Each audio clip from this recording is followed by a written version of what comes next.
His tree never grew. Every other boy's did. Planting one was the mark of manhood in his village. Dig the hole yourself the season you turn 13.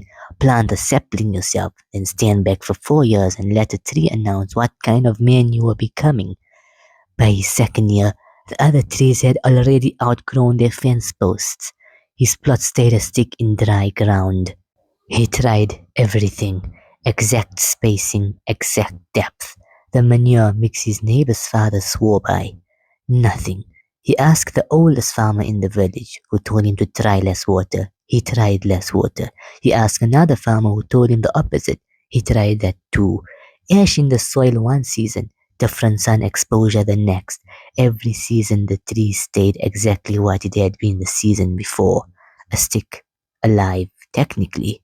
Never dead enough to dig up, never alive enough to be anything. At the harvest festival, the whole village walked the row of trees together, counting fruit out loud, boy by boy. His name got called last, if it got called at all. He started saying the word failure to himself before anyone else could get to it. Am I good at anything? His grandfather found him out there once, past midnight, digging a slightly different hole. Another idea, his 40th or 50th by then. The old man didn't ask why the tree hadn't grown. He asked if he'd tried today. Not the season, today. And when the boy said yes, his grandfather said the one thing that stayed with him for the next 20 years. A tree doesn't owe you fruit for trying. It only owes the trying to you. He kept going quietly. He stopped announcing his ideas where the other boys could laugh before he'd even finish the sentence. He just tried them alone before sunrise and let the tree answer however it was going to answer, which for years was the same way it always had. The drought came the summer he turned 21. No rain for 11 months.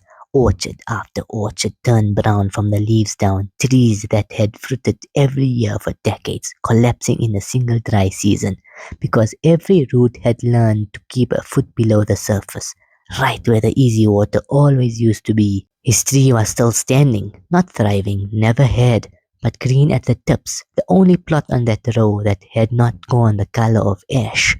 The old farmer came to look at it. He knelt at the base and dug bare-handed past where any other root in that village had ever bothered to reach. His hand came back wet, 4 feet down, in a summer when nothing else in that soil was wet at all.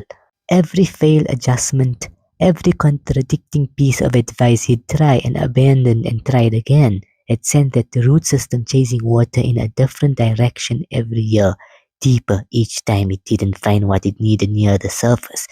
It was the physical shape of every season he'd been told that he wasn't good at this, carved into ground no one was ever going to walk the row and count at a festival. The village dug the next well where his tree told them to. It still hasn't grown a single apple. Some things don't, not because there's anything wrong with them, but because what they were building was never going to be visible from the fence line. You're not a tree that never fruited.